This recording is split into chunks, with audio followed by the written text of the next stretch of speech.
चलो बस बस बस स्टार्ट करते हैं। इंपॉर्टेंट चैप्टर है equation in one variable. Next तुम लोग 9th स्टैंडर्ड में जाओगे, तुम लोग को सेम चैप्टर आएगा, इक्वेशन इन टू वेरिएबल आएगा, ठीक है। फिर वापस 10th स्टैंडर्ड में जाओगे इंशाअल्लाह, तो उसमें आएगा इक्वेशन इन टू वेरिएबल का फर्स्ट चैप्टर। 5 एक्सरसाइज खेलो, ठीक है, खेलते रहो। 5 एक्सरसाइज चलते जा रही, ठीक है। 3 महीने तक वही चलते रहेगा, फिर अचानक से यूनिट टेस्ट आ जाता है। खैर वो सब बात की बात है। इक्वेशन इन वन वेरिएबल में ना सबसे पहले जो बेसिक रूल्स होते हैं उसको अपने को है ना गार्ड मानने का है। क्या मानने का है? नॉट गार्ड, जो भी बोलते हो तुम लोग, ठीक है। अब वो क्या है वो बेसिक रूल्स? वो बेसिक रूल्स है एडिशन, सब्ट्रैक्शन, मल्टीप्लिकेशन और डिवीजन। और वो अब हमको दिखेगा कैसे वो, ठीक है। जैसे मुझे पता है कि ये x है और उसके साथ 4 क्या हो रहा है? सिंपल है। ये y है और इसके साथ 2 क्या हो रहा है? माइनस। फिर मैं एक दिन अचानक से लिख दूंगा 5x, मतलब 5 जो है वो x के साथ क्या हो रहा है? मल्टीप्लाई। बीच में कोई भी साइन है या डॉट भी है? It is read as what? 5x। क्या रीड करते हैं उसको? 5x। लेकिन मतलब क्या है उसका? 5 मल्टीप्लाई बाय x। फिर आ जाएगा x अपॉन 2, मतलब x और 2 एक दूसरे से क्या हो रहे हैं? क्या हमको इतना समझ में आता है? yes, अब रूल क्या है? रूल ये नहीं है, रूल ये है कि अब इक्वेशन है ना, इक्वेशन का मतलब क्या आना जरूरी है? Is equal to. क्या आना जरूरी है? इज इक्वल टू आता है ना, उसी को हम लोग क्या बोलते हैं? इक्वेशन। जिसमें इक्वेशन नहीं है उसको इज इक्वल टू नहीं बोलते हैं, ठीक है, उसको पॉलिनोमियल बोलते हैं। जैसे बस मैं x+4 लिख देता तो that is nothing but a polynomial, लेकिन अगर उसमें इज इक्वल टू आ गया मतलब वो क्या है? इक्वेशन। अगर मैं यहाँ लिख दूं 0, x+4 इज इक्वल टू क्या है? 0। चैप्टर में करना ये है कि ये जो वेरिएबल लिखा हुआ है, वेरी का मतलब क्या होता है? जैसे marks varies from student to student, मतलब मार्क्स स्टूडेंट टू स्टूडेंट क्या होता रहता है? चेंज होता रहता है। क्या होता रहता है? वेरीज का मतलब होता है चेंज होना। जैसे बोलते हैं ना इसके पास बहुत वेरिएशन है, जैसे बॉल, क्रिकेट वगैरह अगर तुम लोग देखते रहोगे तो एक बॉलर है तो कमेंटेटर बोलता है कि इनके पास बहुत वेरिएशंस है, मतलब एक बॉलर अलग अलग तरीके की क्या डाल सकता है? बॉल डाल सकता है। तो वेरिएशन, वेरिएशन वेरी वर्ड से बना है, ठीक है। तो ये जो वेरी होता है इसका मतलब होता है चेंजेबल। क्या होता है? ऐसी चीज जो क्या हो सकती है? चेंज। तो हर एक सम में, पहले वाले सम में x की वैल्यू कुछ और आएगी, दूसरा वाला सम चालू करोगे उसमें x की वैल्यू कुछ और आएगी, तीसरा सम चालू करोगे उसमें भी x है लेकिन उसकी भी वैल्यू क्या आएगी? तो सम बदलते रहेंगे और x की वैल्यू भी क्या होती रहेगी? एक ही सम में x की वैल्यू एक से ज्यादा भी हो सकती है, ठीक है। तो हर चीज ऐसी जो चेंज हो सकती है उसको हम लोग क्या बोलते हैं? Variable. In this chapter, your variable will be your alphabets. Whichever alphabet are you getting in your equation is nothing but your variable. तो इस इक्वेशन में x+4 is equal to 0 में हमारा वेरिएबल क्या है? और 4 है हमारा कांस्टेंट। क्या है हमारा? Constant is something which does not change. समझ में आ रहा है? कांस्टेंट एक ऐसी चीज होती है जो कभी भी चेंज नहीं होती, कभी चेंज नहीं होती है, ठीक है। तो 4 एक ऐसा नंबर है, अब मैं 4 बोलूंगा उंगली पे 4 दिखाओ, दिखाओ। सब यही दिखा रहे हैं ना, कोई ऐसा कर रहा है, कोई ऐसा कर रहा है, कोई ऐसा कर रहा है, हाँ ये भी 4 ही है, हाँ ऐसा, ठीक है। 4 ही उंगली दिखाओगे ना, कोई 4 के लिए 5 उंगली दिखा रहा है क्या? मतलब उसकी वैल्यू कभी भी चेंज होने वाली है। तुम चाहे जर्मनी चले जाओ, रशिया चले जाओ, लड़के लोग को रशिया, ठीक है, रशिया चले जाओ। अब रशिया गए तुम लोग, वहां पे दिखा रहे 4, ऐसे दिखाओगे ना, वहां पे कुछ और चल रहा है क्या? नहीं ना। तो that is nothing but your constant. लेकिन x का वैल्यू, y का वैल्यू, ये सब कॉन्स्टेंटली क्या होता रहता है? Change. That is nothing but your variable. Am I clear? समझ में आ रहा है? ठीक है। अब रूल क्या है? रूल अभी तक मैंने समझाया नहीं। हमको फाइंड करनी है हर एक सम में वेरिएबल की वैल्यू। क्या फाइंड करनी है?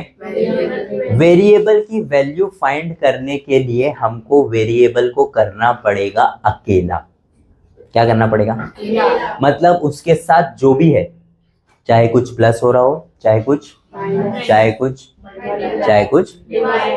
कुछ भी उसके साथ चाहिए, उसको कर देने का तन्हा, अकेला, अलोन। अब और क्या बोलते हैं मालूम? समझ में आ रहा है मैं क्या बोलना चाह रहा हूँ? अभी फिलहाल ये जो इक्वेशन मैंने बोर्ड पे लिखा हुआ हूँ, क्या उसमें x वेरिएबल है? Yes, sir. क्या वो अकेला है? Yes, sir. No, sir. अकेला है वो? नहीं. कौन है उसके साथ? 4 मुझे वहां पे नहीं चाहिए, 4 को भगा दो। कहाँ भगाऊं? लेफ्ट हैंड साइड में वेरिएबल है, तो 4 को कहाँ में ले लूंगा? इज इक्वल टू के इस तरह। अब रूल क्या है? रूल ये है कि अगर कोई चीज लेफ्ट हैंड साइड में प्लस हो रही है, तो वो राइट हैंड साइड में जाके क्या होगी? अगर कोई चीज लेफ्ट हैंड साइड में माइनस हो रही है, तो वो राइट हैंड साइड जाके, अगर कोई चीज लेफ्ट हैंड साइड में मल्टीप्लाई हो रही है, तो वहां जाके, अगर कोई चीज लेफ्ट हैंड साइड में, तो वहां जाके, ये है हमारे golden rules. Am I clear? अगर ये तुम लोग को समझ में आ गया, 10th स्टैंडर्ड तक का लीनियर इक्वेशन एकदम मक्खन जाएगा। अगर ये किसी के दिमाग में नहीं बैठ पाया, इससे स्लो मैं नहीं पढ़ा सकता हूँ, अगर ये किसी के दिमाग में नहीं बैठ पाया तुम्हारे, शॉर्ट। ठीक है, कोई दिक्कत नहीं है, समझा देते हैं, ऐसा डरा नहीं रहा हूँ, लेकिन डरो तुम लोग। x plus y, sorry x plus 4 is equal to 0 था, ये प्लस 4 वहां जाके क्या हो जाएगा? 0 लिखना जरूरी है क्या? x का वैल्यू कितना आ गया? सम खत्म, कुछ दिक्कत? ठीक है, यहाँ पे -2 को वहां भेज देता हूँ, क्या हो जाएगा? कुछ दिक्कत? प्लस लिखूं क्या? प्लस लिखना जरूरी है? माइनस लिखना जरूरी है? हाँ, माइनस लिखना जरूरी, प्लस लिखना जरूरी। अब suppose 5x is equal to, मैं बोल देता 2, 0 भी लिख सकते, कुछ भी रह सकता है। तो अब ये जो 5 है, ये इससे क्या हो रहा है? वहां जाके क्या होना चाहिए? तो 2 तो ऑलरेडी ऊपर है, डिवाइड में ऐसा लिखूं क्या? नहीं ना, मैं कैसा लिखूंगा? अपॉन। तो x का वैल्यू क्या हो गया? 2 अपॉन। आ सकता है, क्या दिक्कत है? कुछ भी आ सकता है, उसकी मर्जी। 2/5 नंबर नहीं क्या? भेदभाव करते नहीं आप, ठीक है? 2/5 भी नंबर है, 1.2 भी नंबर है, सब अपने प्यारे। √3 भी नंबर है ना? तुम लोग रेसिस्ट हो रहे बहुत बड़े, सब भेदभाव करते नंबर के बीच में। हाँ, suppose x/2 is equal to क्या होता? 10। ये 2 वहां जाके क्या हो रहा है? x is equal to 2 multiply by, या 10 मल्टीप्लाई बाय 2, क्या फर्क पड़ता है? आंसर क्या आने वाले हैं? Am I clear? समझ में आ गया? ये बेसिक था। अब इन लोग ने अपने को क्या दिए ना, वो सॉल्व करते हैं। इन लोग ने भी अपने को यहाँ पे कुछ ऐसा सम वम दिए हुए, ठीक है? बोले ये सब सॉल्व करके दिखाओ, दिखा देंगे, क्या दिक्कत है? क्या लिखा हुआ है? x plus 4 is equal to, कुछ दिक्कत नहीं है, x plus 4 is equal to 9। अब इनका रूल क्या है? हमारा रूल क्या है कि यहाँ पे x के साथ 4 क्या हो रहा है? तो वहां जाके क्या होगा? ये हमारा रूल है। इनका रूल क्या है? इन लोग ऐसा नहीं करते कि ये यहाँ वहां नहीं जाएगा, तुमको 4 को यहाँ से क्या करना है? हटाना है। और 4 क्या है? प्लस। तो तुम 4 में से 4 को क्या कर दो? माइनस। क्या कर दो? तो x प्लस 4 माइनस 4। अच्छा, अगर तुमने यहाँ -4 किए ना, तो इधर भी -4 करना पड़ेगा। तो +4 -4 कट, क्या बचा? सिर्फ 9 - 4। यही चीज मैं अगर अपने मेथड से करवाता, +4 वहां जाके क्या होगा? 9 - 4 इज हाउ मच? आंसर कुछ अलग आ रहा है? सेम आ रहा है। ये अभी अभी तुम लोग को स्टार्ट किए हैं, इसलिए ऐसा बता रहे हैं। आगे चल के तुम लोग को इतना इतना स्टेप करना नहीं होता, तो सीधा वहां लेके जाके 9 - 4 लिखो, खत्म। अभी से अलग में आ गए। ठीक है, स्टार्ट करते हैं दूसरा। ये सब वही है ना जो मैंने अभी समझाया, कुछ अलग है क्या? आगे बढ़ते हैं ना डायरेक्ट, है ना? Solution of equation in one variable. अब ये थोड़ा सा कुछ बिल्ला है। हाँ, रूल वही है। रूल क्या है? x को कोई भी एक साइड, या तो लेफ्ट या तो अकेला कर दो। क्या कर दो? और जो भी राइट हैंड साइड वैल्यू आई, वो किसकी वैल्यू रहेगी? x। ठीक है, चलो देखते हैं करके। एक सम करते हैं, ये करते हैं। ये क्या है? Equation followed by the value of variable, decide whether these values are solution of that equation. x minus 4 is equal to 3, ये एक इक्वेशन है। क्या है? ठीक है, अच्छी बात है। प्रैक्टिस सेट 12.1, पहला सम क्या है? x minus 4 is equal to, और x की कुछ वैल्यू दी हुई है। कितनी वैल्यू दी हुई है? 3। पहले -1, फिर 7, फिर हमको क्या करना है? हमको फाइंड करना है कि इन तीनों में से x की वैल्यू है कौन सी। ठीक है, मैं इक्वेशन सॉल्व करता हूँ डायरेक्ट। क्या करूंगा? x minus 4 is equal to क्या है? मैं क्या बोलूंगा? एडिंग। क्या ऐड कर रहा हूं मैं? क्या ऐड कर रहा हूं? 4। क्यों ऐड कर रहा हूं? क्योंकि यहाँ पे 4 क्या है? माइनस। माइनस रहेगा तो मैं क्या करूंगा? प्लस रहता तो क्या करता? सबट्रैक्ट करता। मल्टीप्लाई होता तो क्या करता? डिवाइड होता तो क्या करता? क्लियर है ना ये रूल? तो एडिंग 4 बोथ द, दोनों तरफ, इधर भी और x माइनस 4 जो पहले लिखा हुआ था वो, फिर और इधर भी 3, ये दोनों क्या हो जाएगा? x बचा, 3 + 4, क्या मेरे आंसर में 7 है? 7 is the right answer. Am I clear? कुछ दिक्कत? आगे बढ़ते हैं। क्वेश्चन नंबर क्या है? 2। 9m is equal to, m की 3 value, m is equal to 3, 9 and minus 9 और m दोनों क्या हो रहे हैं? तो क्या करूं? किससे? डिवाइडिंग बाय, या डिवाइडिंग बोथ द साइड। देखो बोथ द साइड को है ना, मैं BTS लिख सकता था, लेकिन मैं लिख लूंगा both the side BTS। Dividing both the side bye, तो 9m divide by 81 divide by 9, 81 और 9 डिवाइड होता है? हाँ होता है। m इज इक्वल टू 9 है। कुछ दिक्कत? आगे बढ़ो। क्वेश्चन नंबर, कौन है रे? 2a + 4 इज इक्वल टू, अब ये थोड़ा सा अलग है, ध्यान से देखो, सिंपल नहीं है। 1 है ना, +1। 2a + 4 is equal to 0। सबसे पहले तो मुझे ये जो +4 है ये हटाना है। a को अगर मुझे अकेला करना है तो मुझे 2 चीजें हटाना है, 4 भी हटाना पड़ेगा और दोनों में से मैं पहले किसको हटाऊंगा? 4 को। क्यों?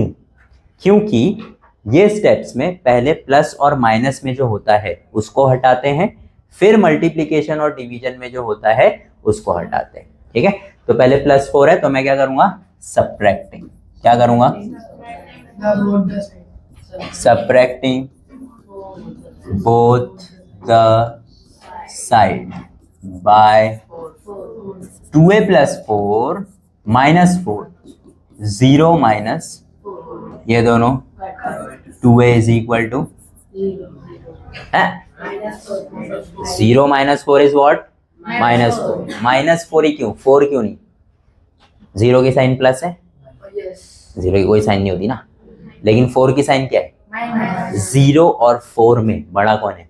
तो उसकी साइन आ गई, जो बड़ा रहता है उसकी साइन आती है। सिंपल सा रूल है। ठीक है, अब क्या बच रहा है? a के साथ 2, और वो उसके साथ क्या हो रहा है? तो मैं क्या करूंगा? डिवाइडिंग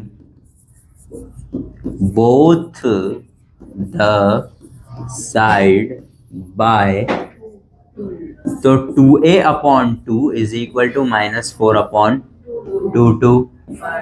2 1 2, क्या -2 है? कुछ दिक्कत? आगे बढ़ते हैं। Question number 4। क्वेश्चन नंबर 4 क्या बोल रहा है? 3 - y इज इक्वल टू, क्या दिक्कत है? कुछ दिक्कत है? बोलो। ठीक है, कोई दिक्कत नहीं है। y को मुझे अकेला करना है। क्या करूं मैं? 3 को प्लस करूं, प्लस करो पूछा तो माइनस बोल दिए, वापस माइनस करो पूछूंगा तो बोलेंगे प्लस कर दो। देखो 3 है माइनस वाई प्लस 3, तो 3 + 3 तो 6 हो गया। क्या कैंसिल हुआ? अकेला कहाँ हुआ? वो हुआ क्या अकेला? तो क्या करूं? माइनस करना पड़ेगा। क्या करना पड़ेगा? देखो साइन चेक किया करो। क्या चेक किया करो? मुझे एक चीज बताओ कि 3 की साइन क्या है? 3 की और y की साइन क्या है? समझ में आया? साइन हमेशा कहाँ लिखी रहती है? लेफ्ट हैंड साइड पे। कहाँ? लेफ्ट हैंड साइड पे कोई साइन मतलब क्या है? और इसके लेफ्ट हैंड साइड पे क्या है? मतलब y की साइन क्या है? तो y की साइन से हमको कुछ फर्क पड़ता है क्या? हमको फर्क पड़ता है नंबर की साइन से, और नंबर यहाँ पे क्या है? और उसका साइन क्या है? तो मैं उसको क्या करूंगा? तो क्या लिखूं? Subtracting both the side bye, तो 3 - y -3 = 4 - 3 तो 1 हो गया। y से 3 माइनस हो सकता? +3 -3 दोनों क्या हो जाएगा? क्या बचेगा? -y बचेगा। क्या बचेगा? लेकिन मुझे y के साथ माइनस भी नहीं चाहिए, मुझे y चाहिए अकेला, ना कोई number plus minus subtract addition कुछ नहीं चाहिए, माइनस की साइन भी नहीं चाहिए। माइनस की साइन कैसे हटती है? अगर मैं इस माइनस की साइन को -1 से डिवाइड कर दूं तो माइनस माइनस हो जाएगा। मतलब मुझे इस इक्वेशन को 1 से क्या करना है? डिवाइड। लेकिन कौन से 1 से? Dividing both the side bye minus minus y = sorry इधर भी तो आएगा, इधर भी तो आएगा -1 से डिवाइड, है ना? ये माइनस माइनस कट हो गया, ये y हो गया। अब 1/1 क्या होता है? लेकिन ऊपर प्लस है, नीचे प्लस माइनस, तो y = -1 है। समझ में आया? ये एक इम्पॉर्टेंट चीज है, क्योंकि इसमें जो है हमारे वेरिएबल की साइन थी। इसके पहले कोई भी सम में वेरिएबल की साइन नहीं थी। x प्लस था, यहाँ पे भी 2a प्लस था, यहाँ पे भी 9m प्लस था, यहाँ पे y क्या था? माइनस। तो y माइनस रहेगा तो भी हमको चलेगा नहीं। अगर सिर्फ माइनस बचेगा तो उसको -1 से क्या कर देने का? डिवाइड, ताकि माइनस माइनस क्या हो जाए? कैंसिल। समझ में आ रहा है? आगे बढ़ते हैं। क्वेश्चन नंबर ठीक है, ये थोड़ा सा बड़ा है, ये अपन कल करेंगे, ठीक है? ये बहुत बड़ा जाएगा, 1 घंटा जाएगा कम से कम इसको, इतनी देर तुम लोग बैठ नहीं पाओगे। आज के लिए बस इतना ही। दिल दुखा है मगर टूटा तो नहीं।